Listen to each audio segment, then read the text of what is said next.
Every once in a while, one of these photo eyes on your Bail Bandit will break or wear out. And what you have to do is unwire the photo eye by freeing the wire from this big mess, and then you have to unwire it from the box, and then string a brand new one back in and wire all that into the box. And it's just a big pain that takes too long. So check this out. This is a SpeedSwap photo eye by Maverick. It makes this job much easier. We should be able to do this in about 5 minutes. Disconnect the photo eye, cut it off about a foot from the photo eye, strip about 3 inches off of the old photo eye wire to reveal these 4 wires. Then strip off about a half an inch of each of the 4 wires to look like this. Now take the SpeedSwap photo eye and connect them using the supplied solder seal connectors. If you aren't familiar with these solder seal connectors, let me show you a closer angle of how these work. These are pretty cool. What you do is you slide the connector over the wire, then you twist the 2 wire ends together tightly like this. And now you place the solder seal connector in the very center of the twisted wires. Apply heat with a heat gun and check out what happens. The outside shrinks up and grabs the wires, and the center solder ring melts and bonds the 2 wires together.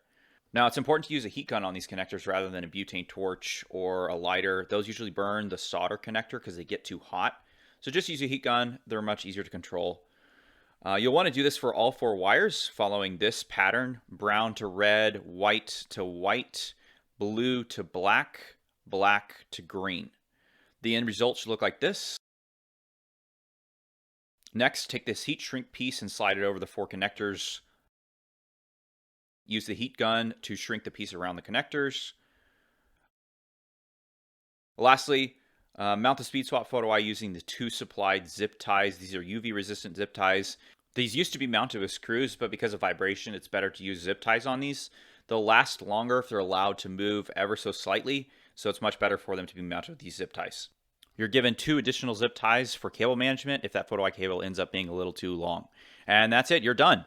Now, the best thing about the SpeedSwap photo eye is that it makes future photo eye replacements a breeze. There's no more cable routing, no messing with little wires in the box, nothing. You don't have to do any of that. All you have to do is just unscrew the old one and screw on the new one. It's simple and it works. You can buy these right now at motionmav.com along with SpeedSwap reed switches and other parts for your Bail Bandit. You can also order by calling 806-370-7449.